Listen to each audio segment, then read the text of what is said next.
नमस्कार साथियों, live study Allahabad YouTube channel पे मैं उत्पल त्रिपाठी आप सभी लोगों का स्वागत करता हूं। रात के 9:15 बज चुके हैं और 9:15 बजे का समय आप सभी के TGT, PGT, LT grade, UGC net आदि परीक्षाओं के लिए नागरिक शास्त्र का प्रैक्टिस सेशन का समय होता है। इस समय में आप सभी के लिए जो है वो नागरिक शास्त्र के प्रश्नों का एक महत्वपूर्ण संग्रह लेके आता हूँ। टीजीटी की परीक्षा में आपका जो विषय है उसे नागरिक शास्त्र के नाम से जाना जाता है और उसी विषय वस्तु को जो है हम लोग पीजीटी की परीक्षा में राजनीति विज्ञान के नाम से जानते हैं। चलिए, तो एक बार तेजी से रिस्पॉन्ड कर दीजिए कि आप सभी को ऑडियो वीडियो सब कुछ क्लियर मिल रही है। तो यदि आप सभी को ऑडियो वीडियो सब कुछ क्लियर है तो रिस्पॉन्ड करेंगे आप सभी लोग।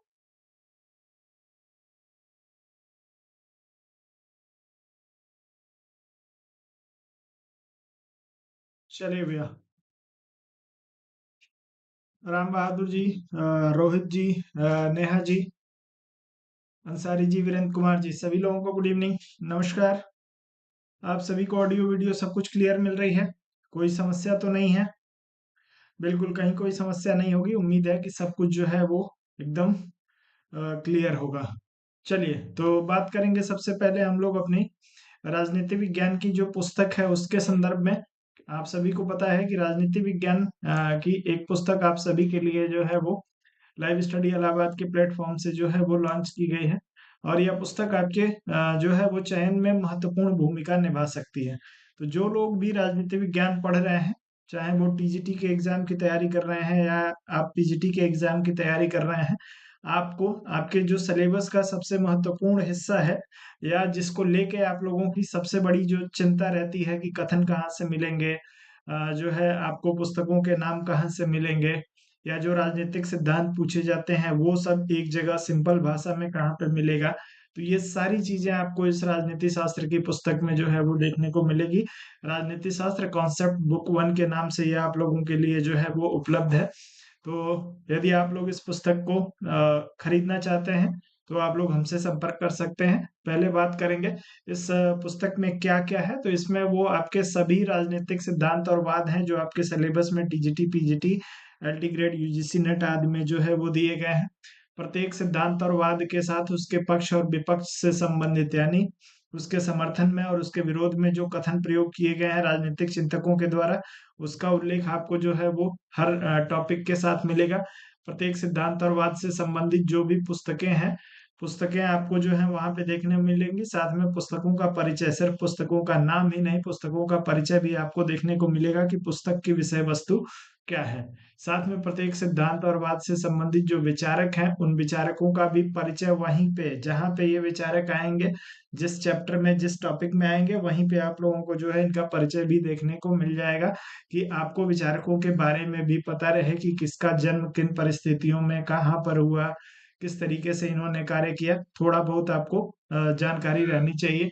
साथ में आपको जो है वो प्रत्येक अध्याय में सिद्धांतों और वाद, जितने सिद्धांत आपको देखने को मिलेंगे या वाद देखने को मिलेंगे, उन सब की एक जो है वो तुलनात्मक तालिका बनाई गई है, जिससे आप एक अलग-अलग सिद्धांतों को तुलना करके समझ सकें कि किस सिद्धांत से, जैसे हम समाजवाद की बात करते हैं तो वैज्ञानिक समाजवाद हो गया, आपका लोकतांत्रिक समाजवाद हो गया। तो समाजवाद के जो विभिन्न प्रकार हैं उनको जब तक आप तुलनात्मक रूप से नहीं पढ़ेंगे तब तक आपको समझ में नहीं आएगा। आप व्यक्तिवाद को, उदारवाद को तुलनात्मक रूप से यदि नहीं पढ़ेंगे तो आपको जो है वो समझ में नहीं आएगा। आप यदि अराजकतावाद को, मार्क्सवाद को तुलनात्मक रूप से नहीं पढ़ेंगे तो आप स्पष्ट रूप से जो है वो नहीं समझ पाएंगे। तो ऐसी सारी चीजें जो आपके सिलेबस में है, तुलनात्मक रूप से भी आपको देखने को मिलेगा। प्रत्येक चैप्टर के टॉपिक की एक तुलनात्मक सूची आपको देखने को पुस्तक में मिलेगी। तो ये सारी चीजें आपके पुस्तक में है। सिलेबस बहुत बार बता चुका हूँ, सिलेबस बताने की आवश्यकता मुझे नहीं है। यदि आप सभी लोग जो है इस पुस्तक को प्राप्त करना चाहते हैं तो जो लोग प्रयागराज से बाहर के हैं उनके लिए जो है वो कुरियर की सुविधा है। आप लोग कुरियर से जो है यह पुस्तक मंगा सकते हैं। साथ में जो लोग प्रयागराज में रह रहे हैं उनको जो है वो कुरियर की जरूरत नहीं है। आप लोग जो है फोन करके 7007701847 या व्हाट्सएप करके आप लोग जो है वो संपर्क कर सकते हैं और पुस्तक प्राप्त कर सकते हैं। ठीक है। साथ में जिन लोगों को कुरियर से पुस्तक मंगाना है उनको ध्यान देना है। बहुत सारे लोग जो है वो आधा अधूरा अपना एड्रेस भेज देते हैं और बाद में जब एड्रेस उनका टाइप हो रहा होता है तब फिर एक बार उनसे कांटेक्ट करना पड़ता है। तो आप लोग कृपया ऐसा ना करें। एड्रेस भेजने के लिए जो सबसे सही तरीका है, सबसे पहले आप लोग जो है अपना नाम लिखेंगे।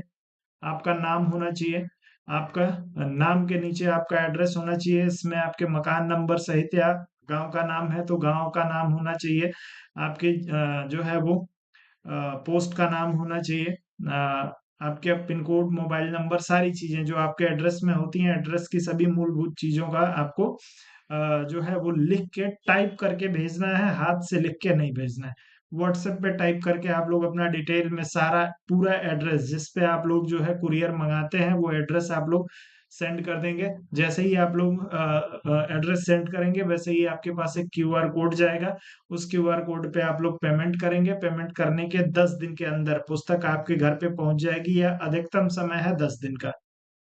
चूंकि इस समय प्रयागराज में जो है वो महाकुंभ चल रहा है, तो कई बार उसकी वजह से भी जो है वो समस्या हो जा रही है। अब पिछले 2 दिन से जो है वो कुरियर नहीं हो पाया था, क्योंकि प्रयागराज में सभी यातायात के साधनों को बंद कर दिया गया था, जो है वो स्नान के प्रथम शाही स्नान के अवसर पे। तो उस ऐसी स्थिति में जो है 2 दिन कुरियर ही नहीं हो पाया। आज जो है वो आप लोगों का 13 तारीख तक पेमेंट करने वाले लोगों की कुरियर जो है वो भेज दी गई है। आज थोड़ा एक्स्ट्रा एफर्ट लगाना पड़ा, क्योंकि 2 दिन नहीं हो पाया था। तो काफी सारे लोगों का की पुस्तक आज कुरियर कर दी गई है। चलिए, बाकी जिन लोगों को पुस्तक का डेमो देखना है, आपको जो है 7007701847 इस नंबर पे आपको केवल बुक लिख के व्हाट्सएप कर देना है। बुक लिख के व्हाट्सएप करेंगे, आपको जो है एक 32 पेज का आपको एक पीडीएफ चला जाएगा। उस पीडीएफ के माध्यम से आप अनुमान लगा सकते हैं, देख सकते हैं कि पुस्तक में क्या है। अन्य कोई यदि आप जानकारी चाहते हैं तो 7007701847 इस नंबर पे आप लोग कॉल या मैसेज करके जानकारी ले सकते हैं। बस कुल मिला जुला के इतना कहूंगा कि यह पुस्तक आपके सफलता में जो है वो एक मील का पत्थर साबित होगी। बाकी आप लोगों के ऊपर है। आप लोग जितने लोग पुस्तक प्राप्त कर चुके हैं, उन लोगों से मेरा एक बार निवेदन है कि आप लोग अपना रिव्यू लिख के व्हाट्सएप पे मुझे जरूर भेजिए, या यूट्यूब पे लिख सकते हैं तो यूट्यूब पे लिखिए, या आप लोग व्हाट्सएप पे भी लिखेंगे तो उस रिव्यू को मैं आपके यूट्यूब चैनल पे अपने जो है वो अपलोड कर दूंगा। जिस तरीके से आप जो भी लिखना चाहते हैं पुस्तक के संदर्भ में, जो आपका विचार है, अच्छा आपको पुस्तक अच्छी लगी, कितनी अच्छी लगी, बुरी लगी, कौन सी चीज आपको पसंद नहीं आई, सारी चीजों का आप लोग जो है उल्लेख कर सकते हैं। इसमें मेरी तरफ से कोई जो है वो रोक टोक नहीं है। जिस तरीके से आप रिव्यू लिखेंगे, उसी तरीके से सोशल मीडिया पे उसको शेयर किया जाएगा। यदि आपको लगता है कि आपके रिव्यू के साथ छेड़छाड़ हुआ है, या आपके विचारों के साथ छेड़छाड़ हुआ है, तो आप सीधे कंप्लेन कर सकते हैं। ऐसा कुछ भी होगा नहीं। जिस तरीके से आप अपना रिव्यू भेजेंगे, वैसे ही पोस्ट करूंगा। चलिए, कुछ भी उसमें एडिटिंग नहीं होगी। आगे बढ़िए और चलेंगे आज के अपने सेशन की तरफ, और आज के अपने सेशन के प्रश्नों को हम लोग देखेंगे। आज के सेशन का पहला प्रश्न आप सभी के सामने है कि निम्नलिखित में से इक्वलिटी शीर्षक की पुस्तक के लेखक हैं। आपको Robert Nozick, R S Tawney, Robert Dahl और बार्कर दिया है। किसी एक को चुनिए और तेजी से उत्तर करिए। चलिए, अतुल मिश्रा जी, गुड इवनिंग। सभी लोगों को गुड इवनिंग। तो आप लोग तेजी से उत्तर करेंगे। इक्वेलिटी नामक पुस्तक जो है वो किसकी है, या इक्वेलिटी नाम से पुस्तक जो है वो किसने लिखी थी?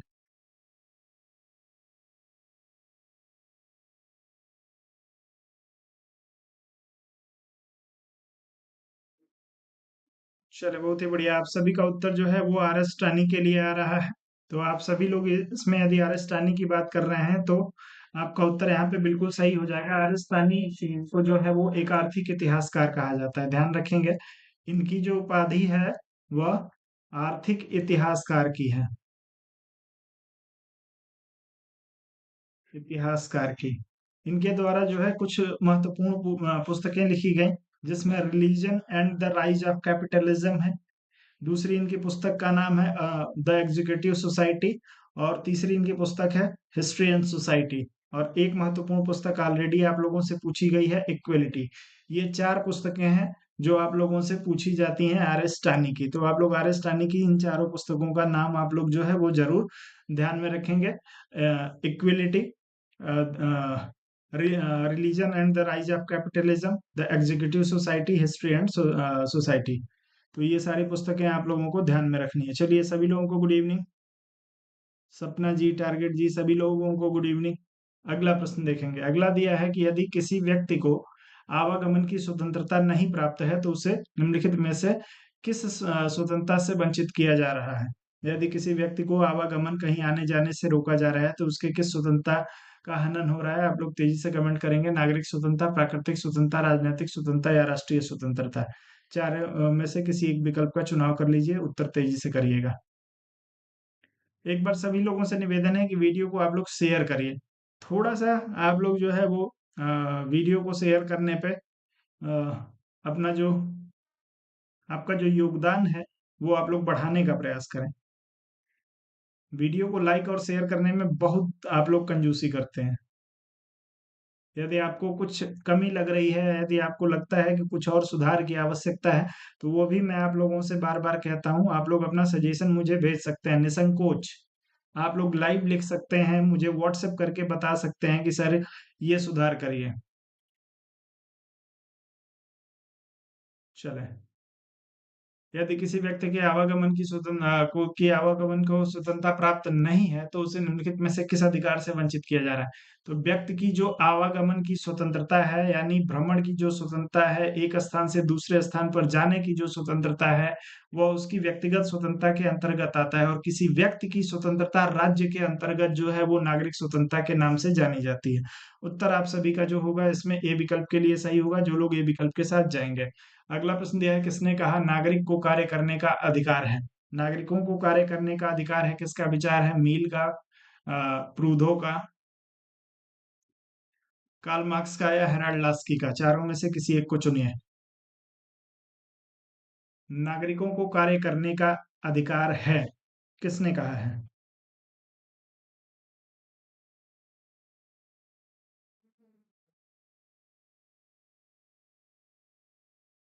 चलिए बबीता जी, गुड इवनिंग। आप सभी का उत्तर इसमें जो है वो आना शुरू हो गया है जेएस मील के लिए, यानी ये विकल्प के लिए आप लोगों का उत्तर आ रहा है। कुछ लोग डी विकल्प की बात कर रहे हैं, यानी लास्की की बात कर रहे हैं। चलिए बहुत ही बढ़िया।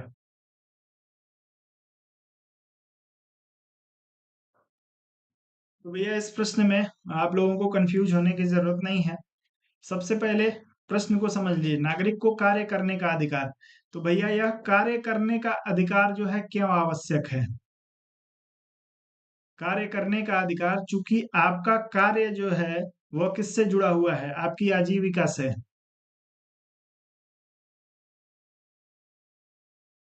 यदि आप कार्य नहीं करेंगे तो अपनी आजीविका को क्या नहीं कर पाएंगे? आप अपनी आजीविका का संचालन नहीं कर सकते। और यदि आपके पास आजीविका के पर्याप्त साधन नहीं होंगे तो आपके व्यक्तित्व का पूर्ण विकास नहीं हो सकता। व्यक्तित्व का विकास जो है वो नहीं हो सकता। तो व्यक्तित्व के विकास के लिए क्या आवश्यक है भैया? आजीविका। और आजीविका प्राप्त करने के लिए क्या आवश्यक है? कि आपको कार्य करने की स्वतंत्रता मिलनी चाहिए या कार्य करने का अधिकार मिलना चाहिए। और व्यक्तित्व के पूर्ण विकास की बात कौन करता है? आजीविका के माध्यम से या व्यक्ति के कार्य के माध्यम से हेराल्ड लास्की करते हैं। तो आप लोग यदि इस प्रश्न में लास्की का चुनाव करेंगे तो आप सभी का उत्तर यहाँ पे बिल्कुल सही हो जाएगा कि कार्य करने का जो अधिकार है वो आपके आजीविका से संबंधित है। आपकी आजीविका का जो संबंध है वो व्यक्तित्व के विकास से है। आपकी आजीविका, यदि मान लीजिए आपके पास अच्छा खाने को, अच्छा पहनने के आपके पास सारे संसाधन है तो आप शिक्षा भी ले पाएंगे। आप जो है अन्य तरीके से अपने व्यक्तित्व का विकास भी कर पाएंगे, लेकिन आपका पेट ही ना भर रहा हो तो आप कुछ नहीं कर पाएंगे। ऐसा हेरल्ड लास्की का विचार है। आप लोग इस प्रश्न में डी विकल्प के साथ जाइए। आगे बढ़े। अगला प्रश्न दिया है कि यह मान्यता है समानता के पर्याप्त अवसर सभी मनुष्यों को मिलनी चाहिए, संबंधित है किससे भैया?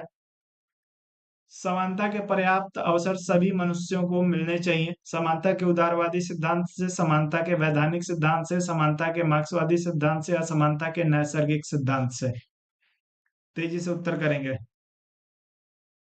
समानता के पर्याप्त अवसर।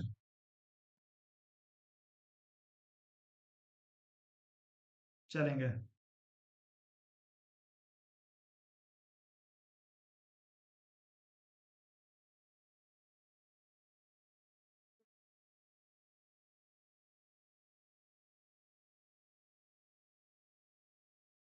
आज आप लोग नींद में हैं या अभी आप लोगों का दिमाग कंसंट्रेट नहीं हुआ है? पूछा गया है प्रश्न में, समानता के पर्याप्त अवसर सभी मनुष्यों को मिलना चाहिए।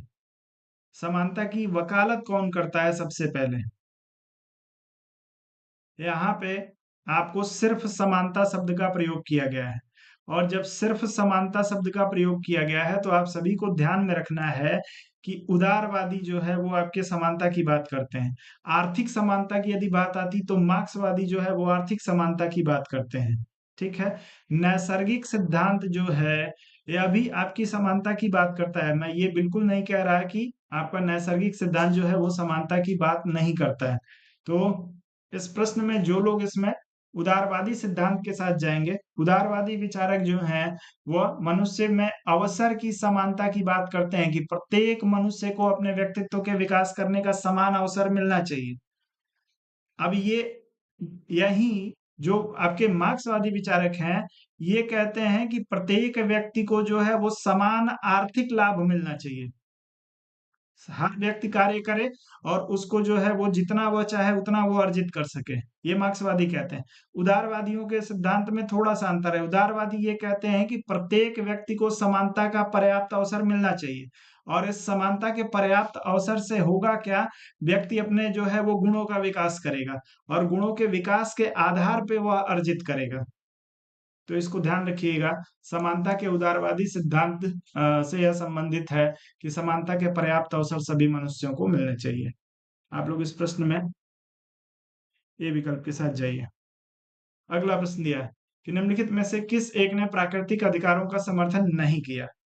कौन है जो प्राकृतिक अधिकारों का समर्थन नहीं करता है? आपको मिल्टन दिया है, वोल्टेयर दिया हुआ है, टॉमस पेन दिया हुआ है, और आपको सिजविक दिया है। चले,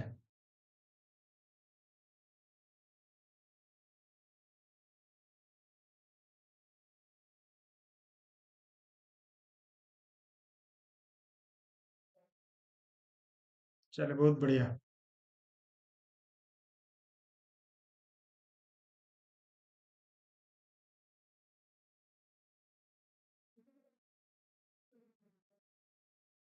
चलो, बहुत बढ़िया। तो आप सभी लोग किसकी बात कर रहे हैं? सिजविक की बात कर रहे हैं। वहीं यदि आप देखेंगे तो जो आपके सामाजिक समझौते के विचारक हैं, हब्स, लॉक, रूसो, वो प्राकृतिक अधिकारों के सिद्धांत की बात करते हैं। उसमें लॉक जो है वो सबसे महत्वपूर्ण है।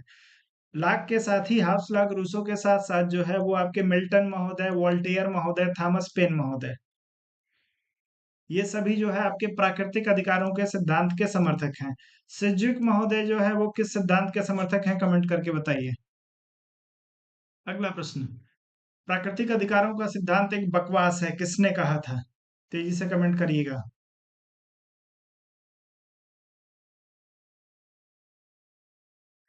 प्राकृतिक अधिकारों का सिद्धांत, जी बिल्कुल आलोचक है, इसमें कहीं कोई दो राय नहीं है। प्राकृतिक अधिकारों के सिद्धांत को बकवास किसने बताया था भैया?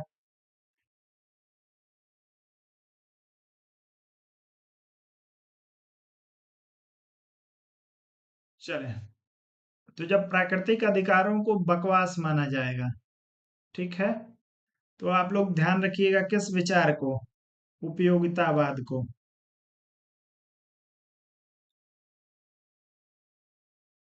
उपयोगितावाद, यह, इसका मूल मंत्र क्या है? अधिकतम व्यक्तियों के अधिकतम सुख की बात करते हैं ये। इसके जनक कौन है? बेंथम महोदय। और बेंथम महोदय कहते हैं कि प्राकृतिक अधिकारों का जो सिद्धांत है वह एक बकवास है। तो आप सभी लोग इस प्रश्न में किसके साथ जाएंगे? बेंथम के साथ। चलिएगा, आगे बढ़िए। अगला दिया है कि निम्नलिखित में से किसने स्वतंत्रता को मनुष्य द्वारा अपने सहयोगियों के उत्पीड़न के अभाव के रूप में परिभाषित किया है? यदि आपके सहयोगी आपका उत्पीड़न नहीं कर रहे हैं तो आप स्वतंत्र हैं, ये कौन कहता है? चलिए, आपको मिल्टन फ्रीडमैन दिया है, इजिया बर्लिन दिया है, रॉबर्ट नॉजिक और अर्नेस्ट बार्कर। चारों में से किसी एक को चुन लीजिएगा।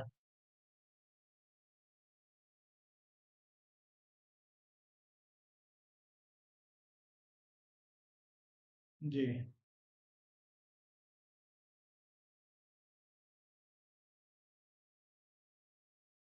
मनुष्य द्वारा अपने सहयोगियों के उत्पीड़न के अभाव को। यदि आप मान लीजिए कि आप जो है किसी संगठन में काम कर रहे हैं, किसी जो है वो किसी भी सेवा में है, सरकारी हो प्राइवेट हो, और वहां पे यदि आपके सहयोगी आपका उत्पीड़न नहीं कर रहे हैं तो आप स्वतंत्र हैं। यह मानना किस विचारक का है? चलिए, तो लगभग सभी लोग इसमें बी विकल्प की बात कर रहे हैं। आइजिया बर्लिन नकारात्मक स्वतंत्रता की बात करती हैं। स्वतंत्रता के दो रूप बताए थे, सकारात्मक और नकारात्मक। लेकिन मिल्टन फ्रीडमैन एक ऐसे विचारक हैं जो ये कहते हैं कि यदि आपके आसपास के, आपके पड़ोस के लोग, आपके साथ रहने वाले लोग आपका शोषण नहीं कर रहे हैं तो वही स्वतंत्रता है। स्वतंत्रता को आसपास या अपने सहयोगियों के द्वारा जो है उत्पीड़ित न करने के रूप में परिभाषित किया था मिल्टन फ्रीडमैन ने। जैसे आप अपने परिवार में हैं, आपके परिवार के लोग यदि आपको जो है आपका शोषण नहीं कर रहे हैं तो इसका मतलब है आप परिवार में स्वतंत्र हैं, आपके फ्रीडमैन के अनुसार, न कि एजिया बर्लिन के अनुसार। अगला प्रश्न, अगला दिया है, कौन स्वतंत्रता को संकीपन तथा चारित्रिक विषमता की हद तक न्यायोचित ठहराता है? चलिएगा, तेजी से उत्तर करेंगे। स्वतंत्रता को सनकीपन तथा चारित्रिक विषमता की हद तक न्यायोचित ठहराता है। लास्की, लॉक, मैकियावेली या मील?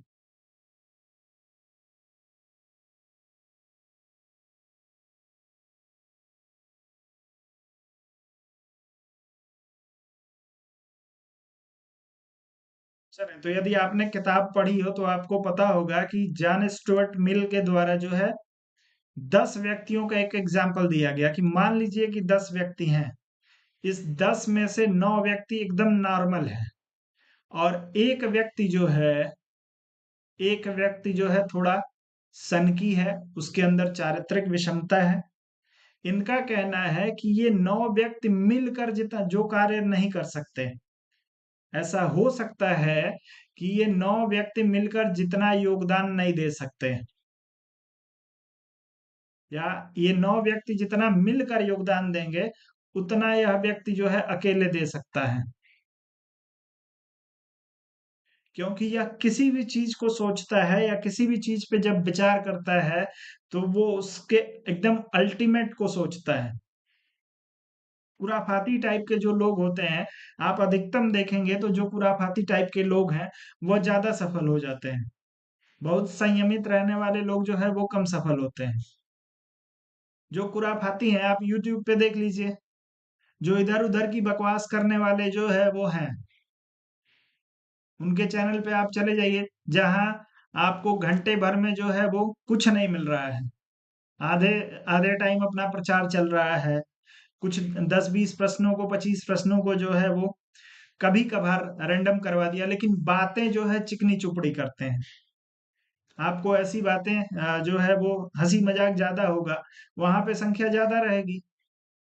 और यदि कहीं पे काम की चीज आपको मिल रही है, थोड़ा सा जो है वो सीरियस माहौल रहता है, जैसा पढ़ाई के लिए होना चाहिए, वहां पे संख्या आप लोगों की नहीं होती है।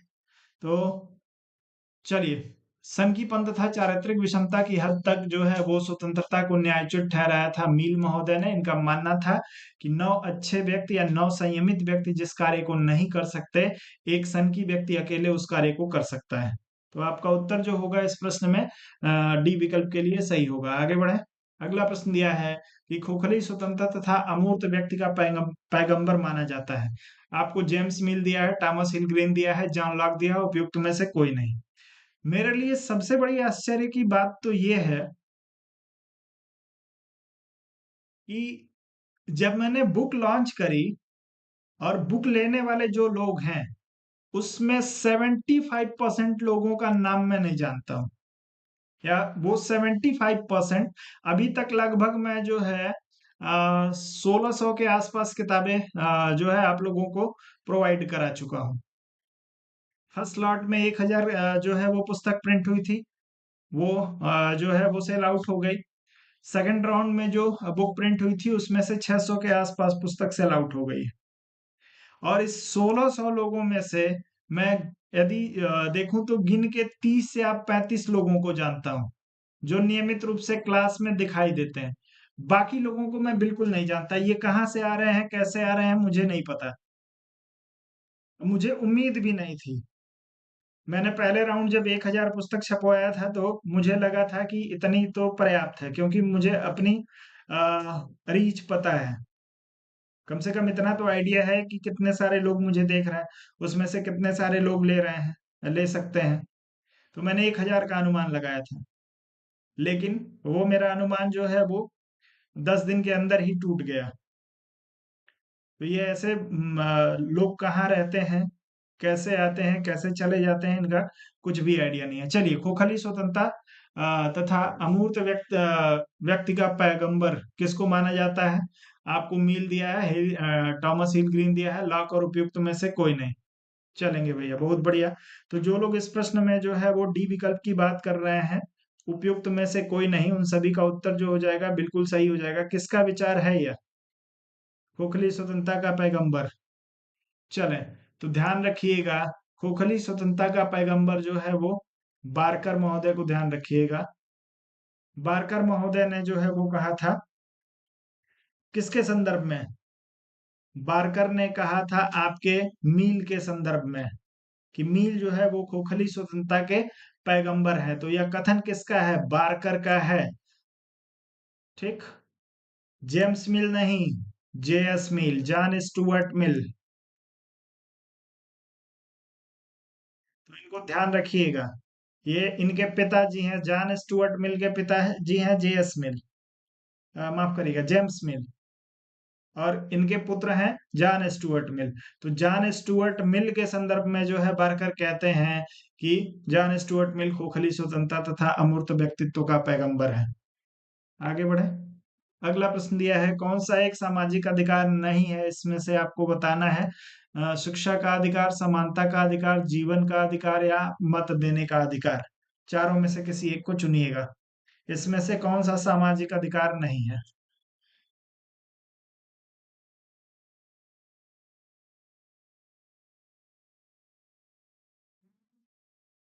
चलें, तेजी से उत्तर करिएगा।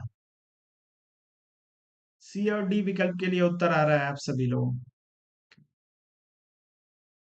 तो आगे तभी बढ़ूंगा जितने सारे लोग डी विकल्प की बात कर रहे हैं, मत देने के अधिकार को।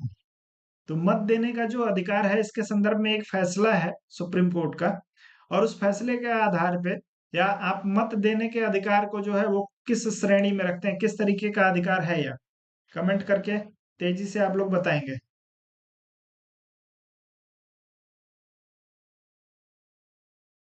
चलिए, तेजी से उत्तर करिए।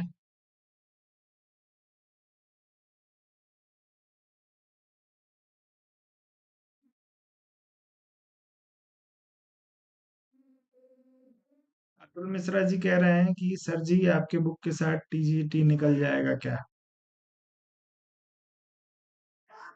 मेरी उम्मीद तो यही है, प्रयास तो मैंने इसी चीज के लिए किया है कि जो है वो आपका एग्जाम क्वालिफाई हो जाए। तो 99% की उम्मीद है मुझे कि 99% चीजें आपके बुक से कवर हो जाएंगी। बाकी अब उसके बाद तो ईश्वर है और पेपर बनाने वाले। चले भैया, तो ध्यान रखिएगा आप सभी लोग। एक वाद है, चंद्रन कुमार सरकार, चंद्रन कुमार सरकार वर्सेज आपके मुख्य चुनाव आयुक्त, मुख्य चुनाव आयुक्त। ठीक है, चंद्रन कुमार सरकार बना मुख्य चुनाव आयुक्त। बाद में इस बात को चुनौती दी गई, क्या यह प्रश्न उठाया गया कि मत देने का अधिकार है, इसको किस वर्ग में, किस संवर्ग में रखा जाए? ये मत देने का अधिकार आपका राजनैतिक अधिकार है, ध्यान रखिए, राजनैतिक अधिकार है। लेकिन इसे किस वर्ग में रखा जाए, किस तरीके से इसको वर्गीकृत किया जाए, यह चंद्रन कुमार सरकार बनाम जो है वो मुख्य चुनाव आयुक्त मामले में, या जो फैसला जो यह मामला उठाया गया। और इसमें कोर्ट का जो फैसला आया था, इसमें आपके मत देने के अधिकार को वैधानिक अधिकार, वैधानिक अधिकार, या जिसे आप लोग लीगल राइट कहते हैं, इसे लीगल राइट के रूप में देखा जाता है। आप लोग ध्यान रखेंगे कि जो आपका मत देने का अधिकार है, वो आपका सिविल राइट ना होके आपका लीगल राइट है। इस चीज को ध्यान रखिएगा।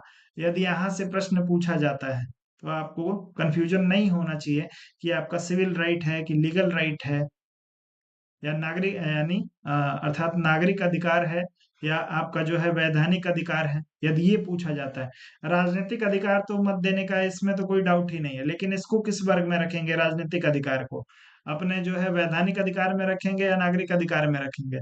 तो सुप्रीम कोर्ट ने कहा कि इसको आप वैधानिक अधिकार में रखेंगे, विधि के द्वारा यह अधिकार आपको दिया गया है। ठीक है, क्योंकि आप सभी को पता है कि आपके निर्वाचन संबंधी जो आपके अधिकार हैं, मान लीजिए आपका निर्वाचन पत्र है, एक विशेष कानून के द्वारा आपको जारी किया जाता है। आपके मत देने का की आयु जो है वो कानून के माध्यम से निर्धारित होती है, इसलिए सुप्रीम कोर्ट इसे वैधानिक अधिकार कहता है। आगे बढ़े। अगला दिया है, समाज के विरुद्ध अधिकार परस्पर विरोधी अभिव्यक्ति है। आपको बताना है किसका कथन है। बेंथम, मील, ग्रीन और कांट में से किसी एक को चुनिएगा। समाज के विरुद्ध अधिकार परस्पर विरोधी अभिव्यक्ति है। तेजी से उत्तर करेंगे।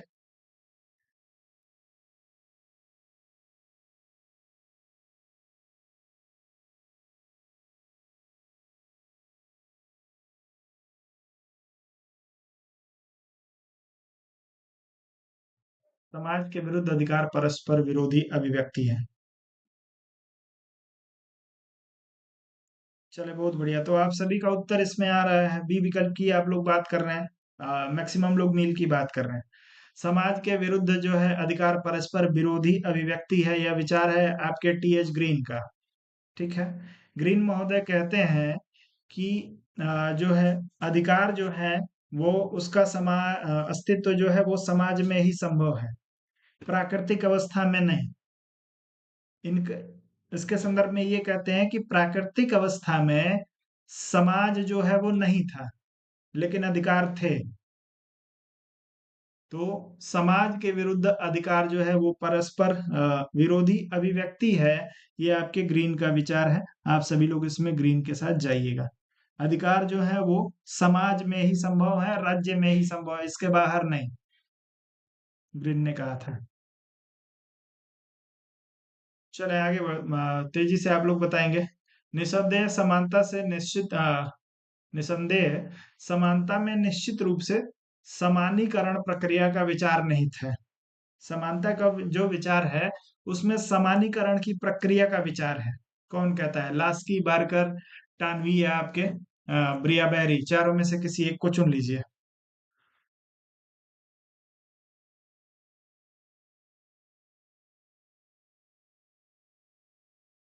चलेंगे, बहुत बढ़िया।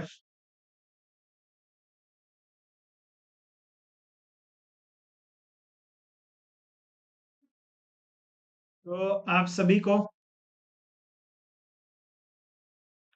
चले, समानता में निश्चित रूप से समानीकरण का जो है विचार है। समानता किस लिए, समानता का अधिकार किस लिए है भैया? समानता का अधिकार का मतलब क्या हो गया? सब एक समान है, सभी को जो है वो एक समान अधिकार मिलेंगे, सभी को एक समान जो है वो स्वतंत्रता मिलेगी। ये किया क्या जा रहा है? ये सामान्यीकरण तो किया जा रहा है, सबको एक समान दृष्टि से देखा जा रहा है। तो जो सामान्यीकरण की प्रक्रिया है, जैसे आप लोग मैथ पढ़ते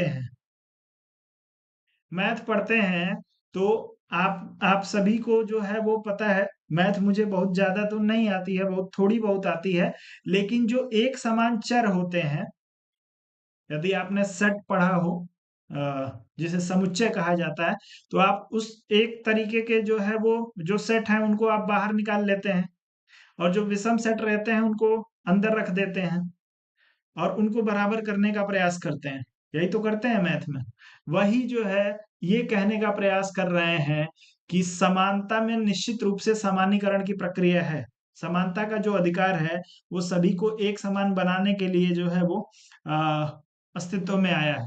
तो आप लोग इस प्रश्न में यदि लास्की महोदय के साथ जाएंगे तो आप लोगों के लिए जो है वो बहुत ही अच्छा रहेगा। आप लोग इसमें लास्की का चुनाव कर लीजिएगा। लास्की महोदय की पुस्तक का नाम आप सभी को पता होगा, क्या नाम था इनकी पुस्तक का? Grammar of politics. Grammar of politics में जो है आपको यह विचार देखने को मिल जाएगा। ए विकल्प जो लोग इसमें चुन रहे हैं उनका उत्तर सही है। अगला प्रश्न हम लोग देखेंगे, अन्याय का जन्म वहां होता है जहां समान लोगों के साथ असमान व्यवहार किया जाता है और इसी तरह जब असमानों के साथ समान व्यवहार किया जाता है। यह कथन किसका है भैया, आपको बताना है।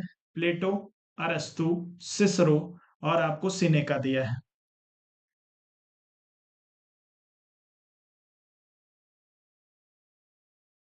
चलें, तो आप सभी लोग इसमें अरस्तु महोदय की बात कर रहे हैं। ठीक है, आप सभी को पता है कि अरस्तु महोदय जो है क्या कहते हैं, दासता को, दासता के सिद्धांत को ये स्वीकार करते हैं। ये कहते हैं कि दासता जो है प्राकृतिक है, नेचुरल है। प्रकृति ने जो है व्यक्तियों को दो रूप में पैदा किया है, एक को शासक बनने के लिए और एक को जो है वो सेवक बनने के लिए। उस संदर्भ में ये कहते हैं कि यदि इसको और इसको दोनों को आप बराबर करने का प्रयास कर रहे हैं तो आप अन्याय कर रहे हैं। उसी संदर्भ में आपको देखने को आप अब पढ़ेंगे तो आपको समझ में आएगा। अन्याय का जन्म वहां होता है जहां समान लोगों के साथ असमान व्यवहार किया जाए। यानी इनके कहने का मतलब क्या है कि जितने जो दास हैं उनके साथ एक जैसा व्यवहार किया जाना चाहिए। जो शासक बनने के लिए पैदा हुए हैं या जो राज्य में जो अपनी महत्वपूर्ण भूमिका निभा रहे हैं उनके साथ एक जैसा व्यवहार। ऐसा नहीं कि जो राज्य में अपनी भूमिका निभा रहे हैं उनके साथ और जो दास हैं उनके साथ, सबके साथ एक जैसा व्यवहार नहीं किया जाना चाहिए। दास के साथ दास जैसा व्यवहार किया जाना चाहिए। इस संदर्भ में इनका यह स्टेटमेंट आपका बी विकल्प के लिए सही हो जाएगा। आगे बढ़े, अगला प्रश्न।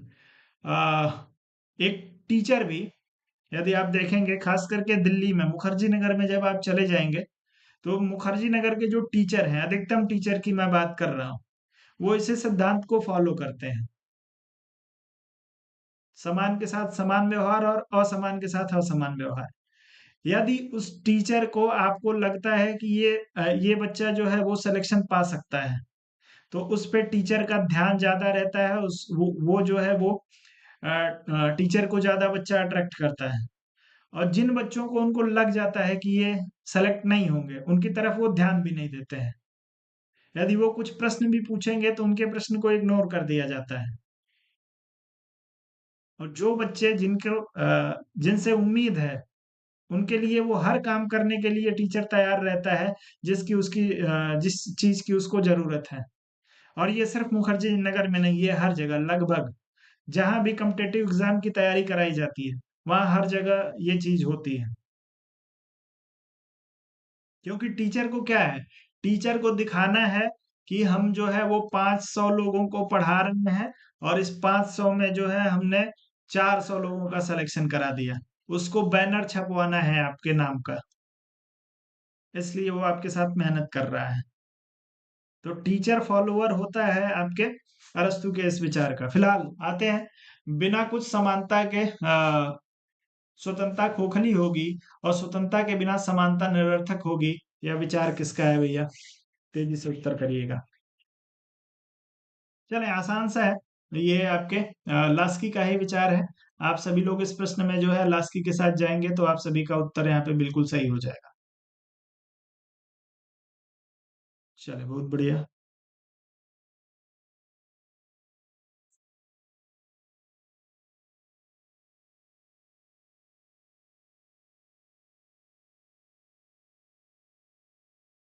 मैं मेजॉरिटी की बात कर रहा हूं, मैं ये नहीं कह रहा कि सब लोग ऐसे हैं, सारे टीचर की मैं बुराई नहीं कर रहा मैं किसी टीचर की। लेकिन जो ट्रेंड है मैं उसको बता रहा हूँ। मनोज जी, यदि आप ये कह रहे हैं कि सर ऐसा नहीं है, मैंने कई बार पूछा है, तो आप अपने आप को क्यों ये समझ रहे हैं कि आप जो है कमजोर स्टूडेंट हैं? चलिए, वितरणात्मक न्याय के सिद्धांत का प्रतिपादक कौन है? तो आसान सा प्रश्न है, कई बार करा चुका हूँ। वितरणात्मक न्याय का सिद्धांत अरस्तु महोदय ने दिया था। क्या इन्होंने कहा था वितरणात्मक न्याय के कि समान जो है राज्य को क्या करना चाहिए? राज्य को पुरस्कार, सम्मान और जो उसके पास पद है, यानी राज्य के जो पद हैं, राज्य को यदि पुरस्कार देना है, राज्य को यदि सम्मान देना है किसी भी तरीके का, तो यह किस तरीके से दिया जाना चाहिए? या योग्यता के अनुपात में, योग्यता के अनुपात में।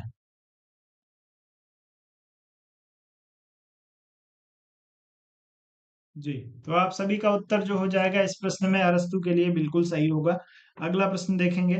अगला दिया, आनुपातिक समानता के सिद्धांत का प्रतिपादन किया था किसने? अरस्तु ने, लॉक ने, ग्रीन ने या लास्की ने? तेजी से उत्तर करिएगा आनुपातिक समानता के लिए।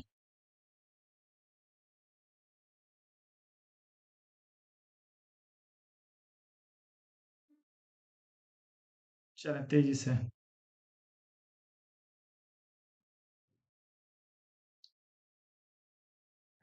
तो ध्यान रखिए, आनुपातिक समानता और वितरणात्मक न्याय दोनों किसका है? अरस्तु महोदय का। ठीक, आप सभी का जो है उत्तर यहाँ पे बिल्कुल सही हो जाएगा। इसमें भी कहते हैं पुरस्कार सम्मान जो है उसी अनुपात में वितरित किया जाना चाहिए जिस अनुपात में जो है वो योग्यता है। तो कोई कंफ्यूजन नहीं है, बस अलग अलग नाम आपको देखने को मिल जाता है। अगला दिया, निम्नलिखित में से कौन आत्मरक्षा को व्यक्ति का मूल अधिकार मानता है? आपको मार्क्स दिया है, रूसो दिया है, लॉक दिया है, हॉब्स दिया है।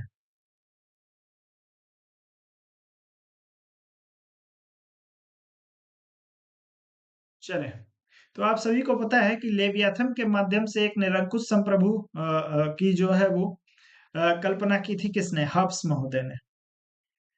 और ये अपने सामाजिक समझौते में व्यक्ति के अधिकारों का समर्पण करवा देते हैं संप्रभु के सामने। लेकिन फिर भी इन्होंने एक संदर्भ में जो है वो कहा कि यदि व्यक्ति के जीवन को कोई खतरा है, तो वह राज्य की या अपने संप्रभु की या लेवियाथन की जो है वो अवहेलना कर सकता है, उसके उसकी आज्ञा को मानने से जो है वो मना कर सकता है। किसके संदर्भ में? सिर्फ आत्मरक्षा के संदर्भ में, यदि आपके जीवन पे कोई खतरा आ गया तो। आपका उत्तर हो जाएगा हॉब्स के लिए। आगे बढ़ेंगे। अगला प्रश्न आपको दिया है कि निम्नलिखित में से व्यक्तिगत स्वतंत्रता का प्रबल समर्थक कौन है?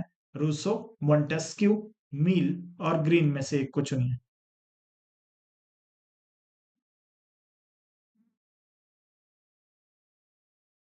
व्यक्तिगत स्वतंत्रता का प्रबल समर्थक रूसो, मॉन्टेस्क्यू, मील और ग्रीन में से किसी एक को चुनिएगा।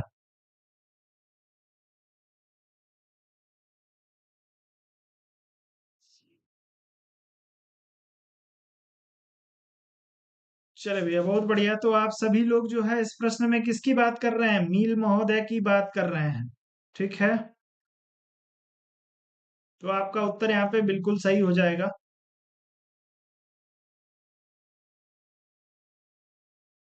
कॉन्सेप्ट क्लियर है मील के स्वतंत्रता के विचार को लेके? अ, बिना प्रतिनिधित्व के करना ही यह नारा इंगित करता है नागरिक स्वतंत्रता, राजनीतिक स्वतंत्रता, आर्थिक स्वतंत्रता या प्राकृतिक स्वतंत्रता? चारों में से एक को चुनिएगा। बिना प्रतिनिधित्व के कर नहीं।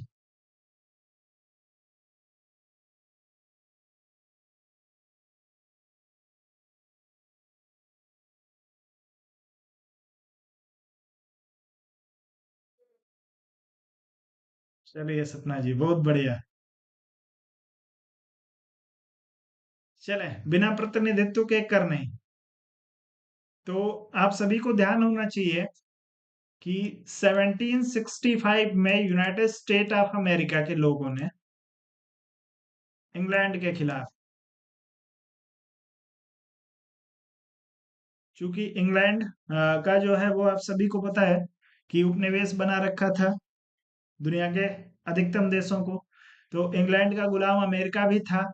1965 में जो है अमेरिका के सबसे पहले स्वतंत्र होने का जो प्रमुख कारण है वो यही है कि इन लोगों ने सीधा जो है एक नारा दे दिया या सीधी एक घोषणा कर दी कि भैया यदि सरकार में या शासन व्यवस्था में हमको प्रतिनिधित्व यानी अमेरिकियों को प्रतिनिधित्व यदि नहीं मिल रहा है, नीति निर्माण में जो है अमेरिकियों को प्रतिनिधित्व नहीं मिल रहा है, तो हम किसी भी तरीके का कर नहीं देंगे आपको।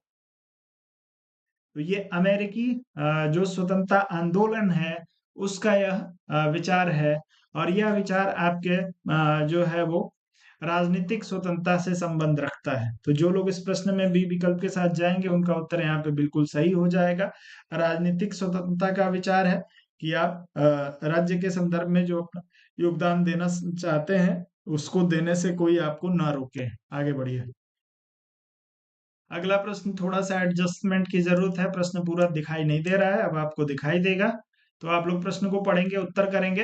निम्नलिखित में से कौन से राजनीतिक अधिकार भारत में सिविल सेवकों को उपलब्ध नहीं है? ब्यूरोक्रेट्स को कौन से अधिकार इसमें से उपलब्ध नहीं है? अरे भैया प्रश्न हो तो पढ़ लीजिए आप लोग। प्रश्न पढ़े बिना आप लोग उत्तर करने लगते हैं। थोड़ा सा वीडियो को लाइक और शेयर भी करने की इच्छा है आप लोगों को, जिन लोगों ने अभी तक नहीं किया है। यदि आपकी अंतरात्मा आपको कह रही हो कि वीडियो को लाइक और शेयर कर देना चाहिए, या एकदम से आप लोग जो है मक्कार बनते जा रहे हैं। ठीक, चलिए।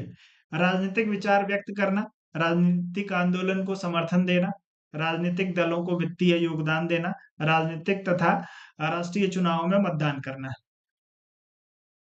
ठीक है, तो आप लोग तेजी से उत्तर करिए इस प्रश्न के लिए।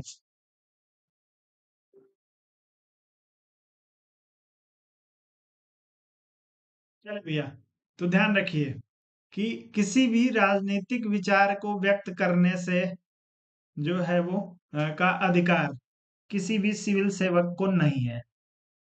यदि आप सिविल सेवा में हैं तो किसी विशेष राजनीतिक दल का जो है वो आप समर्थन नहीं कर सकते। किसी राजनीतिक आंदोलन को आप समर्थन नहीं दे सकते। आपको तटस्थ रहना होता है। यदि आप ब्यूरोक्रेट हैं, यदि किसी आप गवर्नमेंट जॉब में हैं, तो और यदि कोई राजनीतिक आंदोलन चल रहा है तो आप उसमें झंडा लेके नहीं जा सकते। अगले दिन सस्पेंड हो जाएंगे आप। ठीक है। राजनीतिक दल को वित्तीय योगदान देना, तो भैया आप राजनीतिक दल को जो है वित्तीय योगदान भी नहीं दे सकते हैं। ठीक। आ, राजकीय तथा राष्ट्रीय चुनाव में मतदान करना, तो भैया आप कुछ भी हो, आप जो है वो चपरासी से लेकर राष्ट्रपति तक के किसी भी पद पे हो, आपको आपका मत देने से कोई नहीं रोक सकता है।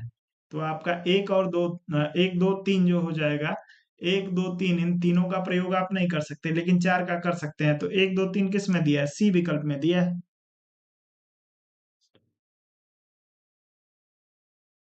चलिए पूछ लीजिएगा भाई। सूचना के अधिकार को प्रवर्तित करने वाला विश्व का प्रथम देश था? नॉर्वे, यूएस, स्वीडन और फिनलैंड। चारों में से किसी एक को चुनिएगा। चलेंगे।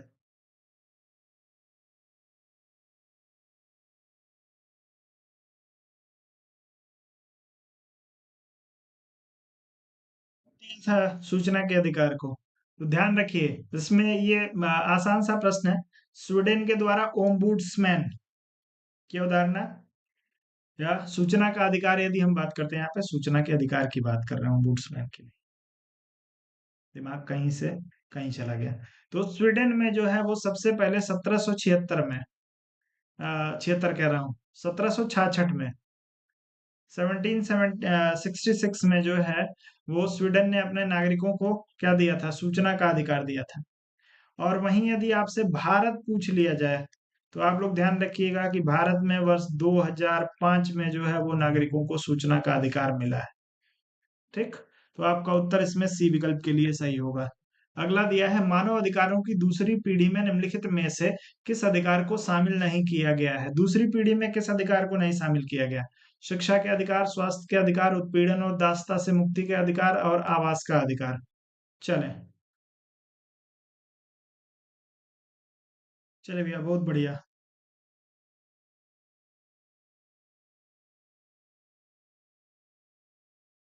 तो अधिकारों की अभी तक अधिकारों की कितनी पीढ़ियां हैं भैया? कमेंट करके बताइएगा, तेजी से कमेंट करके बताइए। तो उत्पीड़न और दासता से मुक्ति, या आपको जो है 17वीं 18वीं शताब्दी से ही देखने को मिलेगा। 17वीं 18वीं शताब्दी में भी आपको उत्पीड़न और दासता से मुक्ति के आंदोलन देखने को मिलते हैं। ठीक है। शिक्षा का अधिकार, स्वास्थ्य का अधिकार, जो आपके आवास का अधिकार है, या आपके, तो ये 17वीं 18वीं शताब्दी का जो अधिकार है, इसे प्रथम पीढ़ी का अधिकार कहा जाता है। प्रथम पीढ़ी का अधिकार। वहीं शिक्षा, स्वास्थ्य और आवास का जो अधिकार है, यह आपके 19वीं शताब्दी का अधिकार है। ठीक। और इसे हम लोग जो है वो सेकंड जनरेशन का राइट कहते हैं। और आपकी 20वीं शताब्दी के जो आपके जो राइट हैं, उसको हम लोग जो है वो थर्ड जनरेशन ऑफ राइट के नाम से जानते हैं। ठीक है। इसमें से उत्पीड़न का जो अधिकार है, ये प्रथम शताब्दी का अधिकार है। इसमें पूछा है कि दूसरी पीढ़ी में किसको नहीं शामिल किया गया, तो बस इसको नहीं शामिल किया गया। शिक्षा हो गया, स्वास्थ्य हो गया, आवास हो गया, ये सारे अधिकार आपके सेकंड फेज के हैं, सेकंड जनरेशन के हैं। आगे बढ़िए। स्वतंत्रता की अवधारणा घनिष्ठ रूप से जुड़ी हुई है फांसीवाद से, व्यक्तिवाद से, श्रेणी समाजवाद से या मार्क्सवाद से।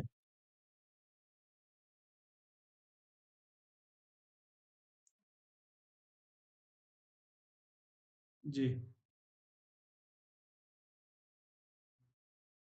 स्वतंत्रता की अवधारणा घनिष्ठ रूप से, तो आप सभी को पता है कि व्यक्तिवादी जो है वो सबसे अधिक स्वतंत्रता की बात को लेकर रखते हैं। ये कहते हैं कि भैया व्यक्ति को अकेले छोड़ दो, उसको किसी भी तरीके से जो है वो उसके कार्य में हस्तक्षेप नहीं करना है। ठीक है। तो आप सभी का उत्तर इसमें जो हो जाएगा, बी विकल्प के लिए सही हो जाएगा।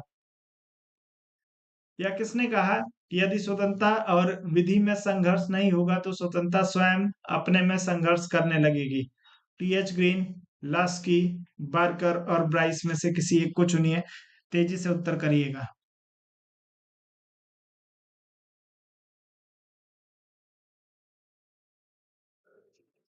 चलें तेजी से।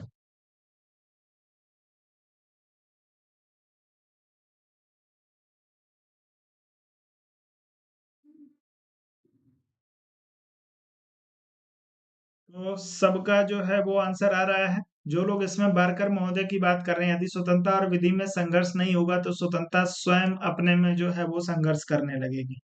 ठीक है। इसका मतलब क्या है? इसका मतलब कितने, इसका अर्थ कितने लोग समझते हैं इस स्टेटमेंट का? ध्यान रखिए, इसको समझिए। ये है, इसको हम लोग मान लेते हैं क्या?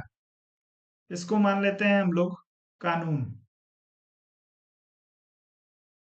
यानी विधि। और इसको मान लेते हैं कि ये जनता है, नागरिक है।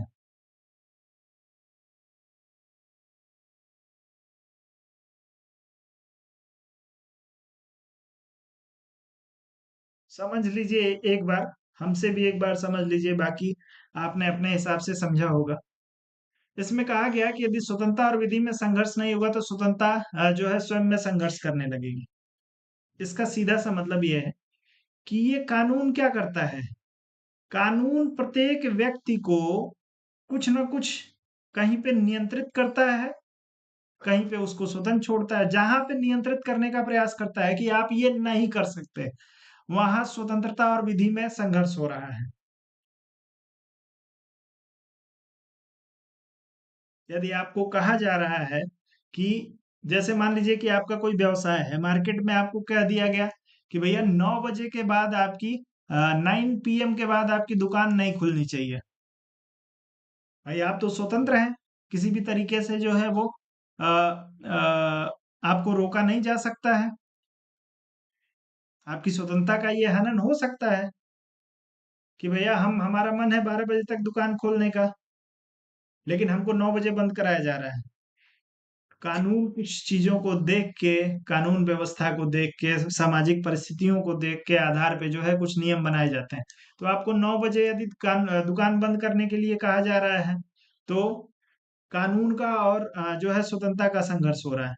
लेकिन यदि मान लीजिए यह कानून जो है हस्तक्षेप ना करे, अब सबको स्वतंत्र छोड़ दिया गया, तो आप यदि सोच रहे हैं कि हम 12 बजे तक दुकान खोलेंगे और वही काम सारे लोग कर रहे हैं, और उसकी वजह से कोई समस्या उत्पन्न हो जा रही है, या आप कोई उदंडता कर रहे हैं तो अगला भी तो वही उदंडता करेगा। यदि आपकी स्वतंत्रता स्वतंत्रता है तो उसकी स्वतंत्रता मूली गाजर तो है नहीं। यदि आपकी स्वतंत्रता है कि यदि आपको कोई रोक रहा है तो आप उसको चाटा लगा सकते हैं, तो आप उसको चाटा लगा रहे हैं तो उसकी भी स्वतंत्रता है, वो भी आपको चाटा लगाए। तो क्या होगा कि एक दूसरे की स्वतंत्रता जो है एक दूसरे के लिए खतरा बन जाएगी। ए की स्वतंत्रता बी के लिए और बी की स्वतंत्रता ए के लिए। तो ये कहते हैं कि यदि कानून हस्तक्षेप करना बंद कर देगा जिस दिन, उस दिन से व्यक्ति आपस में ही लड़ने लगेगा। इसलिए ये कहते हैं कि यदि स्वतंत्रता और विधि में संघर्ष न हो तो स्वतंत्रता स्वयं अपने आप में संघर्ष करने लगेगी। सब लोग आपस में लड़ेंगे क्योंकि सबकी स्वतंत्रता है। चलिए, बारकर महोदय का विचार है सी विकल्प सही होगा। आगे बढ़े। अगला दिया है कि निम्नलिखित में से किस अधिकार को विधिक सामर्थ्य प्राप्त नहीं है। आपको नैतिक अधिकार, नागरिक अधिकार, राजनीतिक अधिकार और मौलिक अधिकार दिया है। चले, तेजी से उत्तर करिएगा। तो अब ये भी बच्चों वाला प्रश्न है, ये कोई ऐसा प्रश्न नहीं है जिसमें आप लोगों को इतना सोचना पड़े। आपके नागरिक अधिकार आपको देखने को मिलेंगे, राजनीतिक अधिकार, मौलिक अधिकार आपको संविधान में देखने को आपके मिलेंगे। कानूनों के माध्यम से जो है वो आपको राजनीतिक अधिकार आपको देखने को मिलेंगे। किसी देश के यदि नागरिक हैं तो उस नागरिक होने के नाते जो अधिकार मिलना चाहिए वो सारे अधिकार आपको मिलेंगे। लेकिन यह नैतिकता से संबंधित जो अधिकार है, इसको विधिक जो है वो मान्यता प्राप्त नहीं है। रोड पे कोई व्यक्ति भूखा है या किसी व्यक्ति को ठंड लग रही है, आप चाहें तो उसकी मदद कर सकते हैं, और यदि नहीं मदद करते हैं आप, तो आपको जेल नहीं होगी। ऐसा नहीं हो सकता। जैसे मान लीजिए कि यदि आप रोड पे रात को जा रहे हैं अपनी मोटरसाइकिल से, और कोई ऐसा कार्य हो रहा है, जैसे मान लीजिए कहीं मारपीट हो रही है, ठीक है, तो यह आपके ऊपर नैतिक जिम्मेदारी है आपकी कि आप उसको छुड़ाना चाहते हैं कि नहीं छुड़ाना चाहते हैं।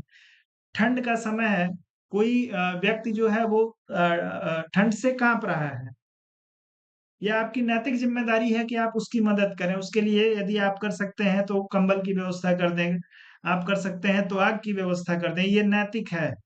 यदि आप ये नहीं करते, ऐसा नहीं करते हैं, तो आपको कानून सजा नहीं देगा। कम से कम कानून तो सजा नहीं देगा। यदि उसके बाद कोई शक्ति है आपकी तो वो आपको सजा दे सकती है, लेकिन कम से कम कानून तो सजा नहीं दे सकता। क्यों नहीं दे सकता? कानून उन्हीं विषयों पे आपको सजा दे सकता है जिसका उल्लेख वो करता है। तो नैतिक अधिकार को जो है ये विधिक मान्यता नहीं मिली है, ठीक है। यह आदर्शवादियों का जो है वो अधिकार है। उत्तर आपका ए विकल्प के लिए सही होना चाहिए। आगे बढ़े। अगला दिया है, अपने कर्तव्य का पालन कीजिए, अधिकार आपको स्वयं मिल जाएंगे। तो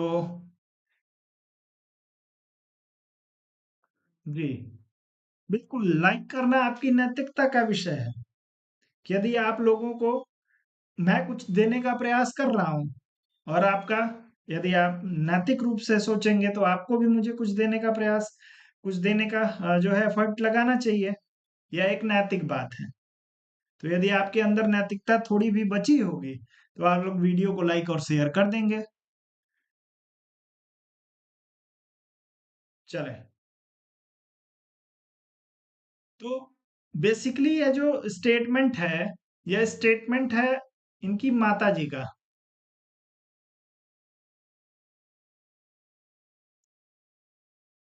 महात्मा गांधी जी खुद ये बात लिखते हैं अपने पुस्तक में कि हमारी माता ने कहा था कि आपको अपने कर्तव्यों का सिर्फ पालन करना चाहिए, अधिकारों की डिमांड नहीं करनी चाहिए, अधिकार स्वयं आपको मिल जाएंगे। अब ये जो है स्टेटमेंट महात्मा गांधी के संदर्भ में हमेशा पूछा जाता है, तो आप लोगों को हमेशा महात्मा गांधी का ही चुनाव करना है। महात्मा गांधी अपनी माता जी के कथन को हर जगह दोहराते हैं कि अपने कर्तव्यों का पालन कीजिए, अधिकार आपको स्वयं ही मिल जाएंगे।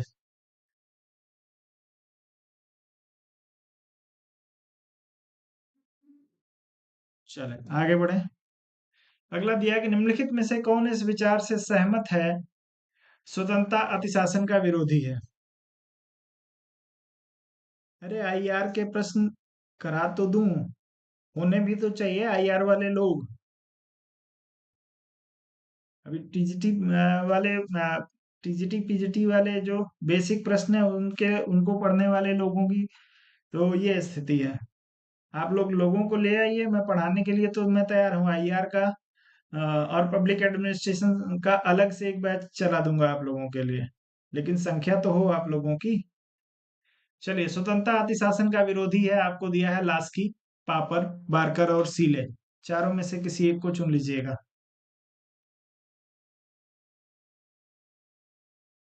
चले, तो स्वतंत्रता जो है, माफ करिएगा, स्वतंत्रता अतिशासन का विरोधी है, सीले महोदय का विचार है। आप लोग इस प्रश्न से जो है यदि डी विकल्प का चुनाव कर रहे हैं तो आपका उत्तर बिल्कुल सही हो जाएगा।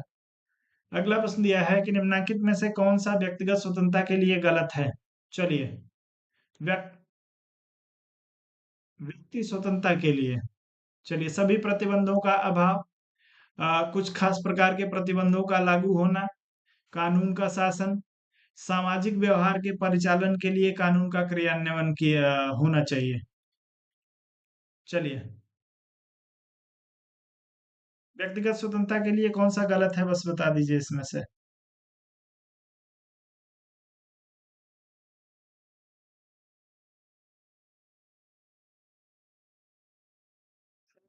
दिमाग पे पर्दा डाले हैं भैया।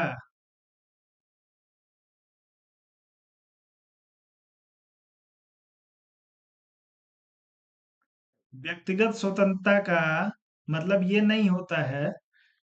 चलिए, पहले आप लोग देखिए, ए विकल्प आपका सही हुआ, सभी प्रतिबंधों का अभाव जो है वो व्यक्तिगत स्वतंत्रता के लिए गलत है। युक्ति युक्त प्रतिबंध आपको भारतीय संविधान में भी देखने को मिलता है। तो व्यक्ति की स्वतंत्रता के लिए सभी प्रतिबंधों का अभाव, ये किसी एक विचारधारा के आधार पे हो सकता है।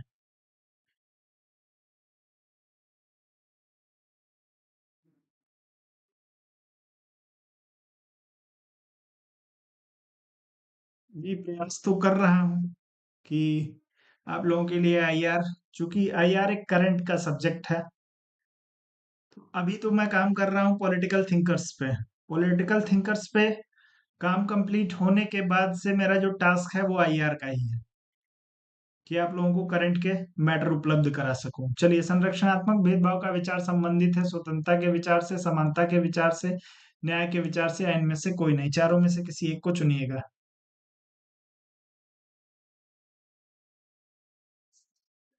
संरक्षणात्मक भेदभाव।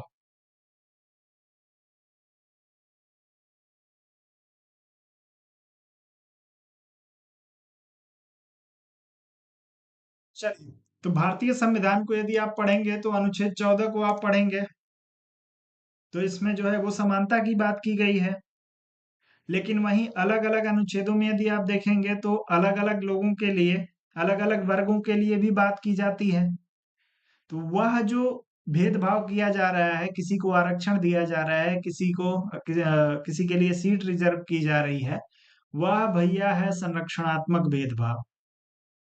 सिर्फ उस वर्ग विशेष को संरक्षित करने के लिए, चूंकि वह मुख्य धारा से कटा हुआ है, मुख्य धारा से पीछे है, इसलिए उसको जो है वो अधिक सहायता दी जाती है। जबकि समानता के विचार का मतलब ये नहीं हुआ कि किसी को कम सहायता, किसी को अधिक सहायता।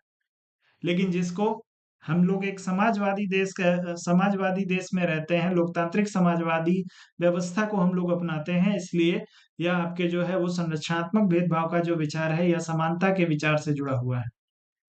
कि यदि कोई पीछे है, किसी को संरक्षण की जरूरत है, किसी को सहायता की जरूरत है, तो हम उसकी सहायता करेंगे। बाकी जो लोग जिस स्पीड में दौड़ रहे हैं उनको दौड़ने देंगे, उनको रोकेंगे नहीं।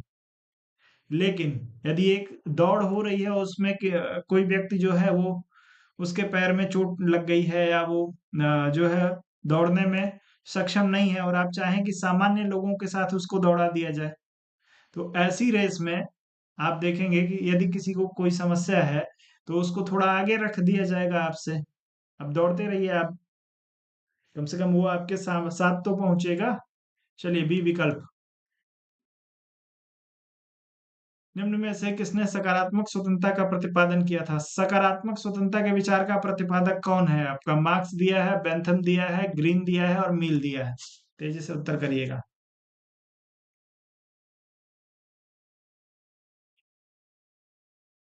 सकारात्मक स्वतंत्रता के विचार का प्रतिपादन।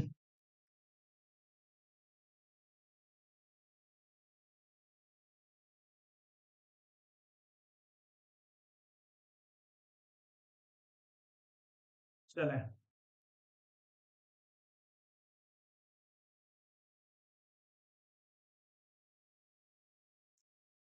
तो इस प्रश्न में आप सभी लोग टीएच ग्रीन की बात कर रहे हैं। क्या है टीएच ग्रीन का विचार?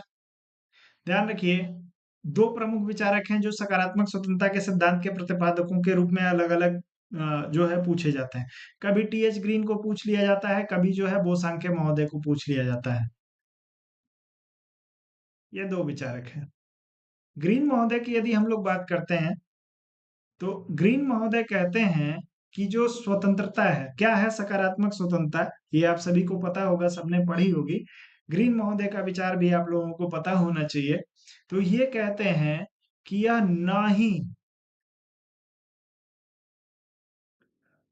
ना ही प्रतिबंधों का अभाव है।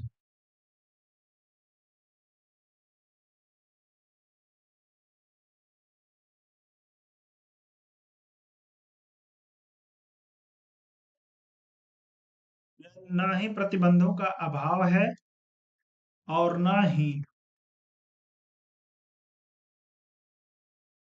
मनमानी करने की स्वतंत्रता।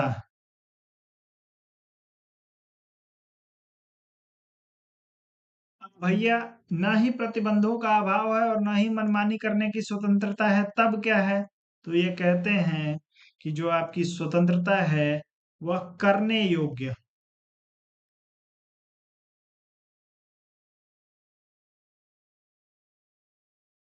कार्य की स्वतंत्रता है। ठीक है, उत्तर आप सभी का इसमें सी विकल्प के लिए सही हो जाएगा। आगे बढ़े भैया।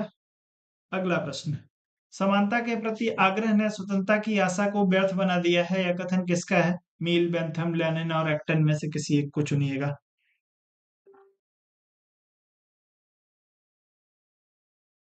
चलो तेजी से उत्तर करें।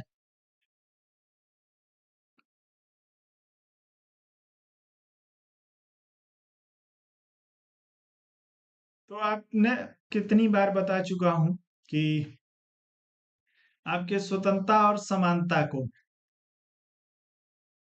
स्वतंत्रता और समानता को एक दूसरे का विरोधी कौन मानता है? लॉर्ड एक्टन मानता है। और ये कहते हैं कि समानता के प्रति आग्रह ने स्वतंत्रता की आशा को व्यर्थ बना दिया है। तो उत्तर आपका इसमें डी विकल्प के लिए सही होगा, जो लोग इसमें डी विकल्प के साथ जाएंगे। आगे बढ़े भैया अगले प्रश्न पे। अगला दिया है कि अधिकार इसलिए लागू किए जाते हैं क्योंकि वे अधिकार हैं, वे इसलिए नहीं उसे लागू किया गया। चलिए, अधिकार इसलिए लागू किए जाते हैं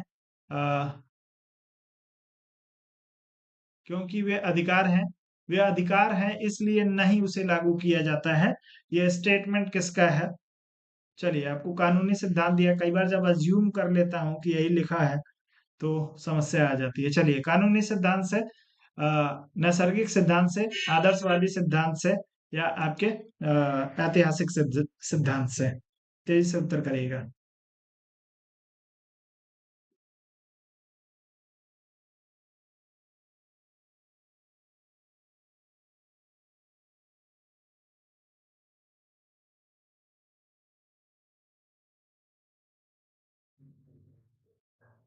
चलिए, तो जितने नैसर्गिक या प्राकृतिक अधिकारों के सिद्धांत के समर्थक हैं, सबका मानना है कि अधिकार जो है इसलिए लागू किए जाते हैं क्योंकि वे प्राकृतिक रूप से हमको मिले हैं। वे इसलिए नहीं लागू किए जाते हैं क्योंकि वे अधिकार हैं। या माफ करिएगा, वे अधिकार हैं इसलिए उन्हें लागू नहीं करना पड़ता है। वे स्वतः लागू हो जाते हैं, क्योंकि ये प्राकृतिक रूप में होते हैं। तो उत्तर आपका बी विकल्प के लिए सही हो जाएगा। आगे बढ़े, अगला प्रश्न देखेंगे। या किसने कहा कि अधिकतम समानता स्वतंत्रता के लिए घातक नहीं बल्कि अनिवार्य है? अधिकतम समानता स्वतंत्रता के लिए घातक नहीं बल्कि अनिवार्य है। लास्की, आर एच टानी, आपको आर एच सोल्टाउ और जी डी एच कोल दिया हुआ है। तेजी से उत्तर करेंगे इस प्रश्न के लिए।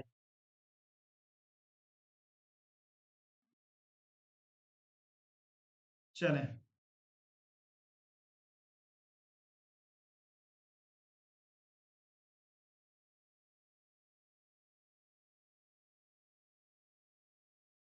या किसने कहा कि अधिकतम समानता स्वतंत्रता के लिए घातक नहीं बल्कि अनिवार्य है?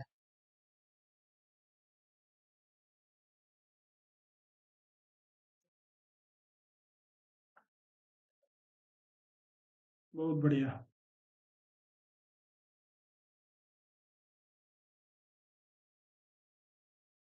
तो सभी लोग इसमें आर एस टानी की बात कर रहे हैं।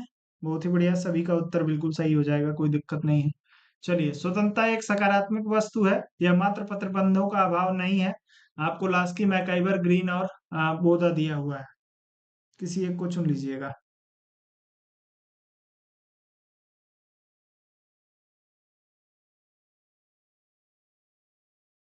थोड़ा तेजी से करिए आप लोग।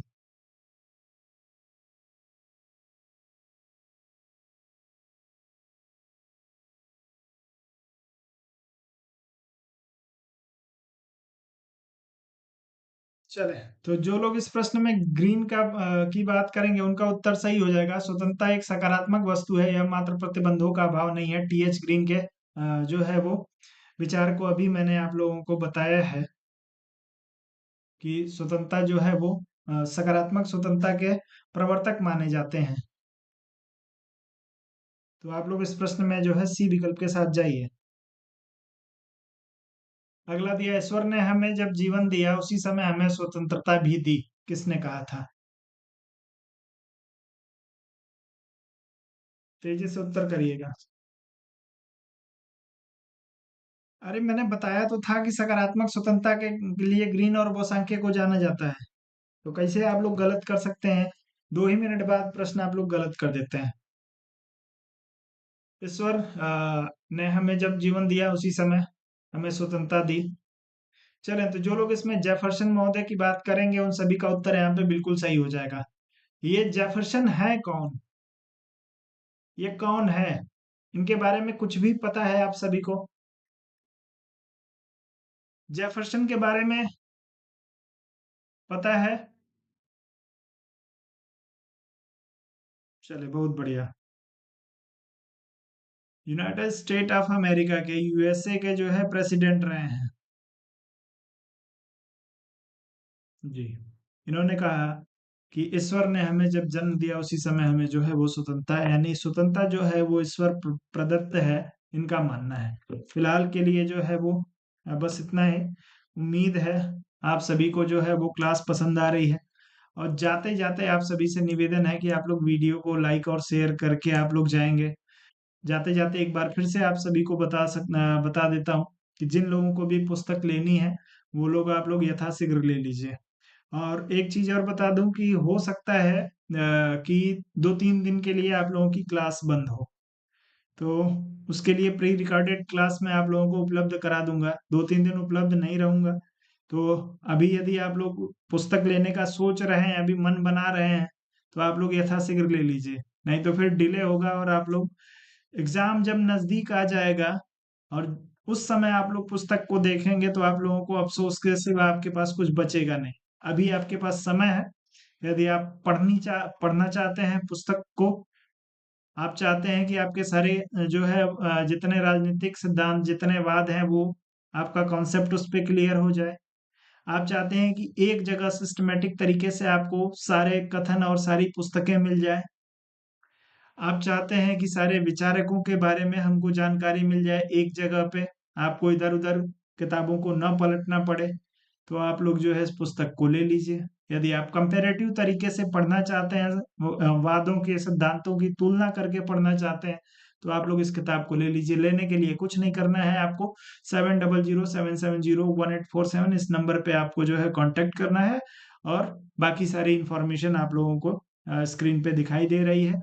आपको कुरियर के माध्यम से मिलेगी। जो लोग इलाहाबाद के होंगे उन लोगों को, यानी प्रयागराज के जो लोग हैं, वो बाई हैंड आके पुस्तक ले सकते हैं।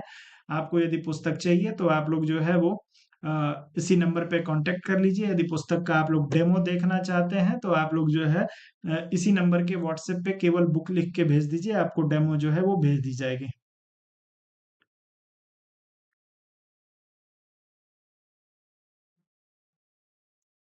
ये स्पीड पोस्ट के माध्यम से पोस्ट ऑफिस से ही जाता है। हिस्ट्री बता दीजिए। समझा नहीं मैं आपका। सपना जी क्या है आपका, कमेंट देख लेता हूँ।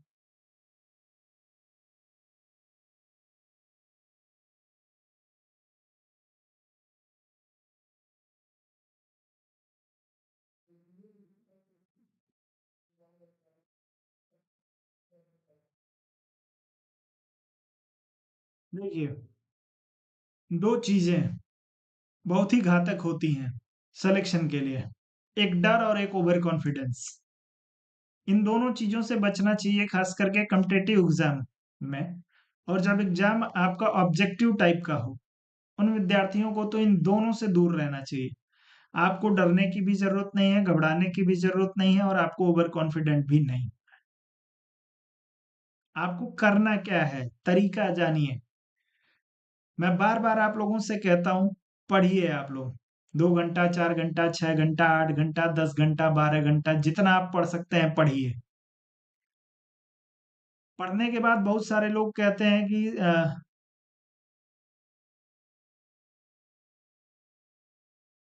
जी, बहुत सारे लोग कहते हैं कि सर हम 6 घंटा हमने पढ़ा, 5 घंटा हमने पढ़ा, लेकिन चीजें हमको याद नहीं है, भूल गई। भूल जाएंगे। यदि पढ़ने के बाद मोबाइल लेके बैठ जाते हैं, पढ़ने के बाद जो है आप गप्पे लड़ाने बैठ जाते हैं, तो भूल जाएंगे। जब भी पढ़िए तो पढ़ाई एक साधना है, एक ध्यान है, एक योग है पढ़ाई। और योग से अचानक जब उठ जाएंगे ना एक ही बार झटके से, तो आपको कुछ नहीं मिलेगा। योग जो होता है या साधना जो होती है या ध्यान जो होता है, वो एक ऐसा प्रोसेस है कि धीरे धीरे धीरे धीरे आप उसमें प्रवेश करते हैं। और एक बार प्रवेश जब कर गए तो उसमें से निकलना भी उसी स्पीड से धीरे धीरे धीरे धीरे आप निकलते हैं।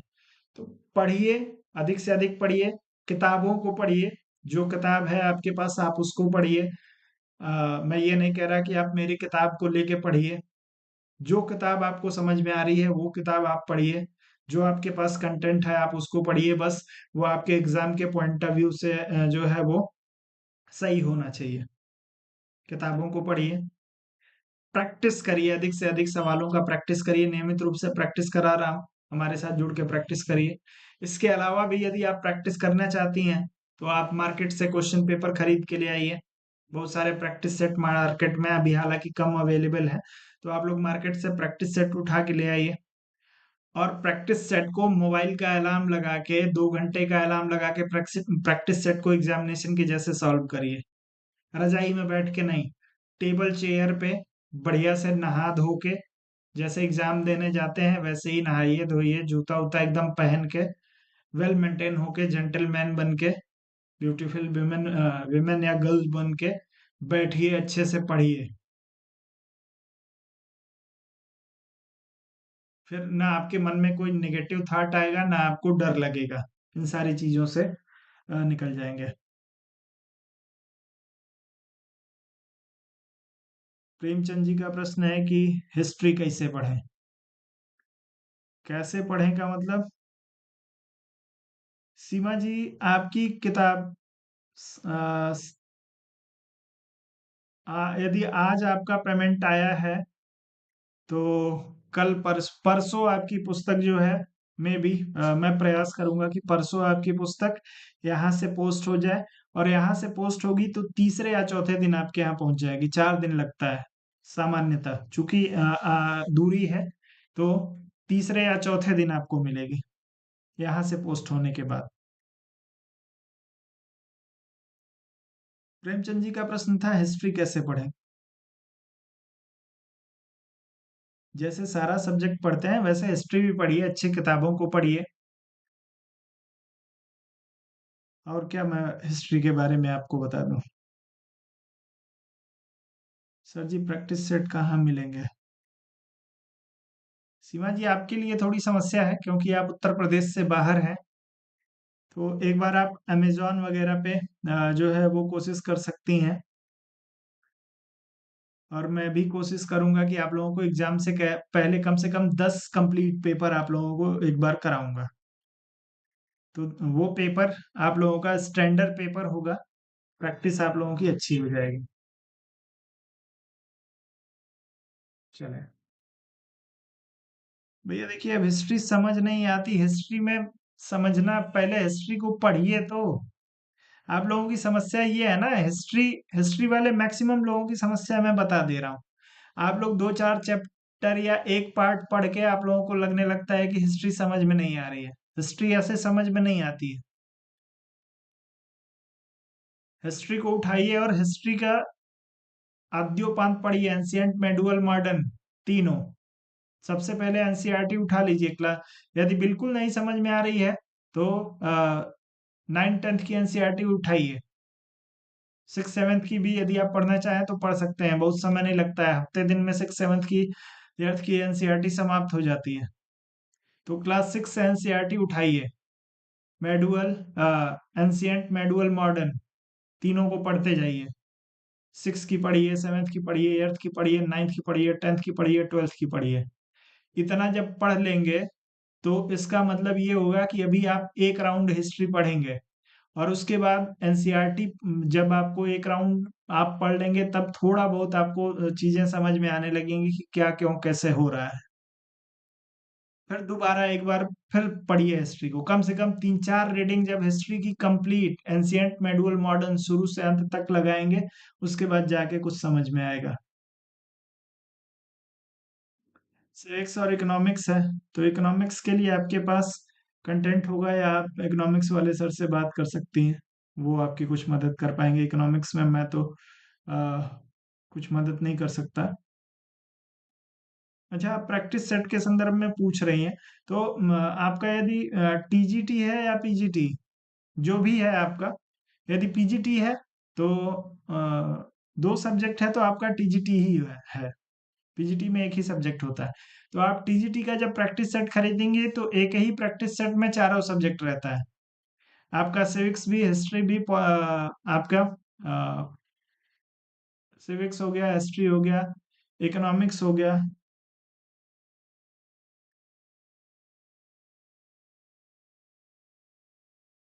और एक और कोई सब्जेक्ट है ना आपके इसमें,